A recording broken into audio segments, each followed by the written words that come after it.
Heaven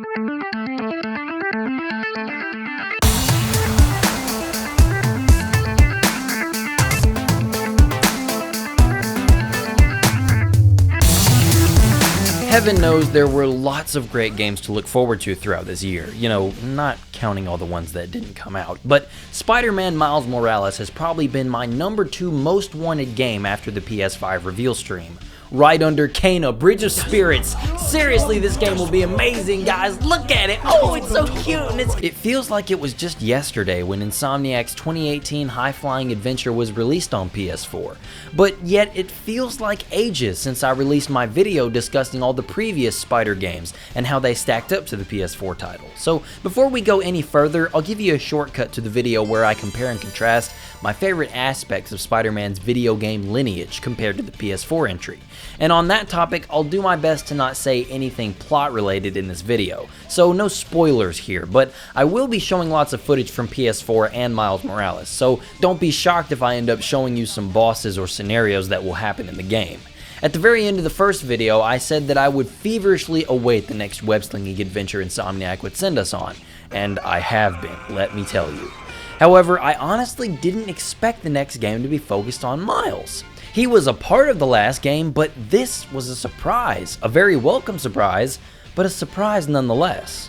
Apparently, the team has wanted to give Miles his own game as early as the planning stages of the original title, and it makes sense now more than ever to have him be the star of his own adventure. He's on the brain of most people ever since the resounding success that was Into the Spider-Verse. I love this movie, you love this movie, I've seen it 5 times, you've probably seen it 50 times. It's incredible. The rightful recipient of the Academy Awards Best Animated Feature of 2019.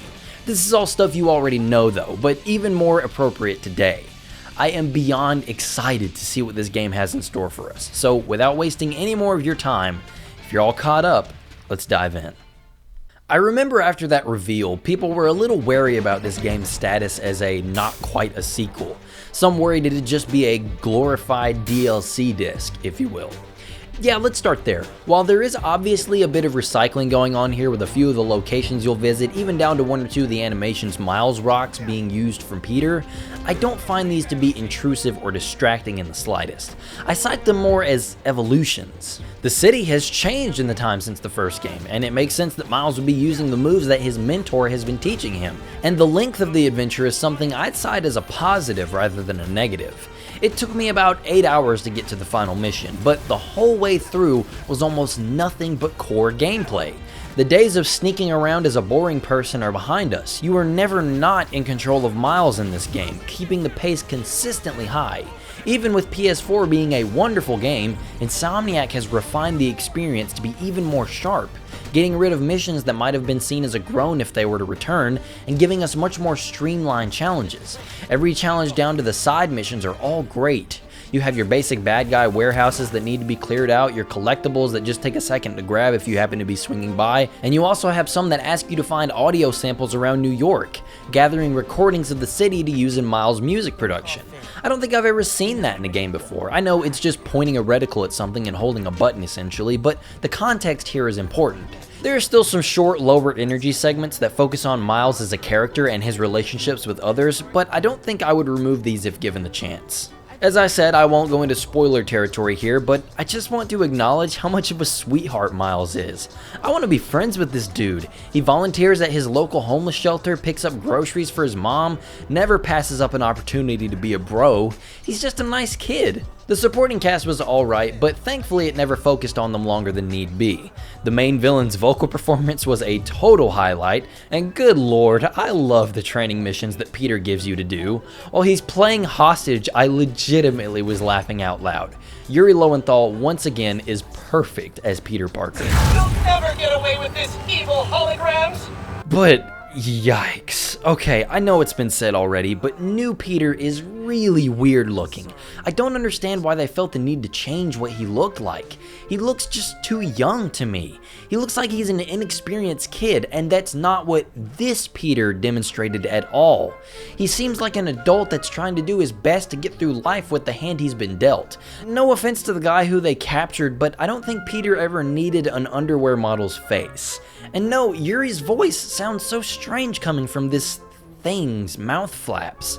I know they said it's all for the next gen upgrade and his new facial capture can be better matched to the acted dialogue, but I don't see it at all. I haven't played the remastered version of Spider-Man PS4 because... Oh, yeah, I should probably mention that. Tangent time! I was not among the lucky few to get a PS5 this holiday season, so I'm playing this game off my base model PS4. I really wish that I could have gotten this game on PS5 and had that be my first impression of it, because I'm sure it would have been so gorgeous and run so smoothly, because that is surely not the case for what I experienced. I had stuttering, dropped frames for just about every cutscene that played, and I just had sluggish performance overall at some points. Some particle effects looked a little rough, Miles had some dialogue that simply wasn't playing in some cinematics, as you can see here. Like you're being stupid now. Through the wall! Go! My game outright crashed at one point. One of my favorite moves in the game caused the camera to bug way the hell out, discouraging me from using it at all, and just overall shaky performances. And again, I want to say that this is all stuff that can be or probably has already been fixed, but it's just what I experienced, and even with all this stuff constantly hindering my experience, I think I'm going to go ahead and say that Miles Morales trumps the PS4 game.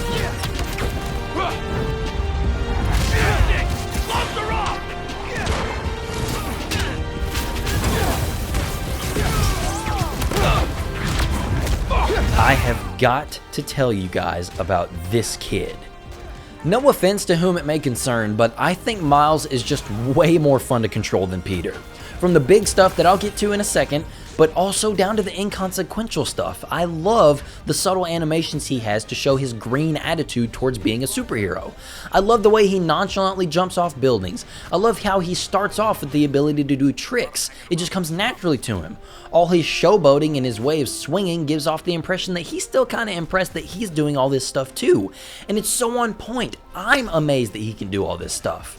From that first time you're given control and that soundtrack crashes behind you, it just floored me. There's nothing wrong with the way that Peter controlled, and on a mechanical level, they're exactly the same. It's just the feel of Miles that reinvigorates my spidey senses, if you know what I mean. And okay, now I have to talk about the thing I'm most excited to tell you about, and that's the new mechanics and systems thrown into the combat encounters. Okay, so now is the time when I'll kind of be mentioning and making reference to things I said in that other video. So if I start talking about stuff that you feel like you might have missed, it's because I mentioned it 2 years ago. Firstly, I made the comparisons to my favorite Spider-Man combat system, Web of Shadows. I basically said that the over-the-top abilities given to you made the ebb and flow of combat a bit more stimulating in my eyes, and the ability to swap between the red and black suits mid-combo never got old. In Spider-Man PS4, the combat felt just as fast, but it asked you to have more situational awareness and pay attention to what approach or gadgets were needed to take enemies down effectively. Again, there was some of that in Web of Shadows, but it was a little more interested in giving you powerful and destructive moves to completely wipe out hordes of enemies. However, in Miles, I think a fantastic balance between these two worlds has been struck. Of course, basic combos work as well as they always have, perfect dodges and launchers are crucial, but the biggest game changers are Venom attacks and Camouflage. After building up energy and landing normal attacks, you're able to charge up your most basic actions with Venom bioelectricity that leaves enemies stunned and open for more punishment.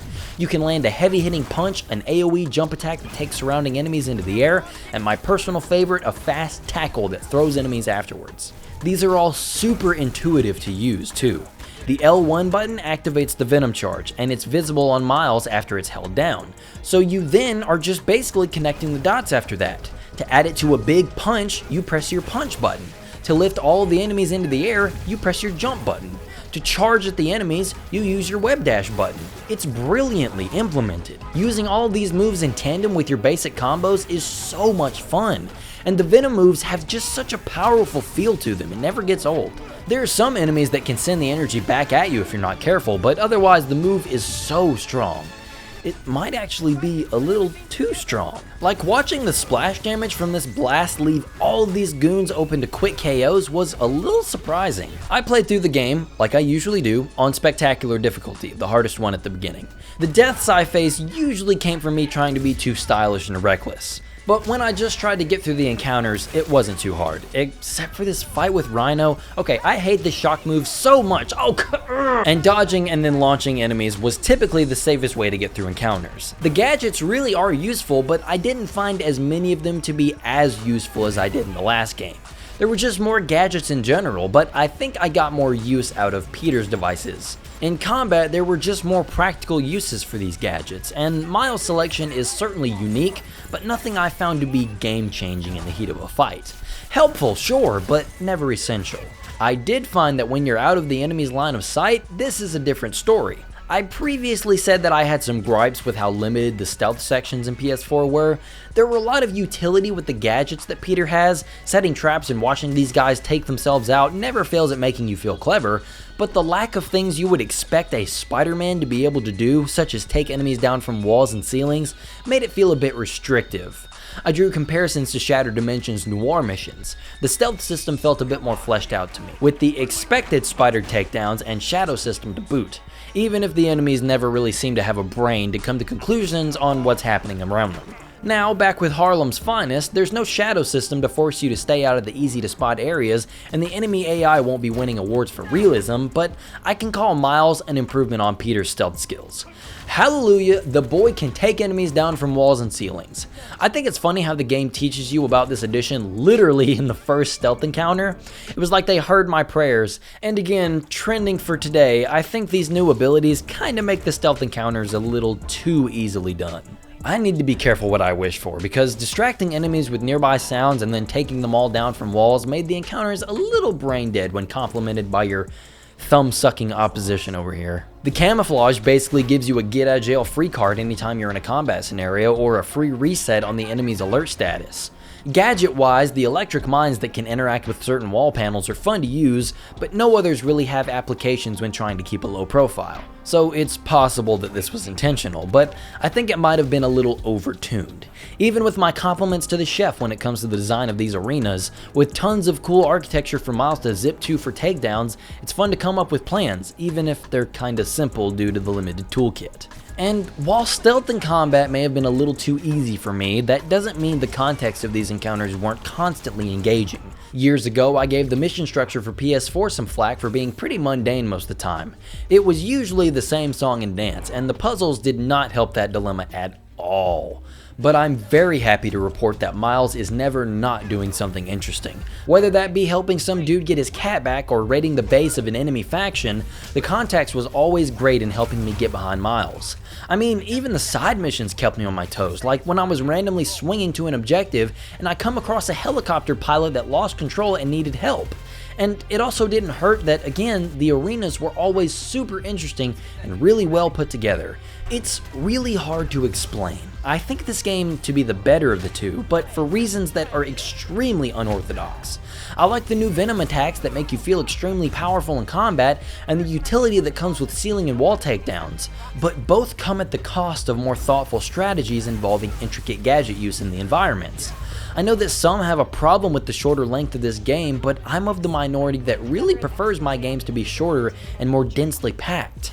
I'm more excited to go back into Miles because I know it won't cost me another 25 hours to make it to the climax.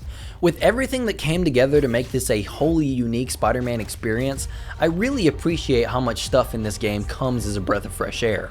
Like that sweeping orchestral score that's accented by those synthetic hip-hop kicks and snares really gets me in the sweet spot. All the unique missions that I can't remember any other game really approaching before, the joy of controlling such a nice kid like Miles, using the parkour button to have Miles just traverse the ground simply because it looks cool. I love that stuff, man. And while I did have to note the small things like the frame rate and the camera mishaps, this game does still have moments of graphical beauty. I'm going to put this one on my shelf for a while, but only because I want my first trip through New Game Plus to be on a PS5. Hopefully after some patches.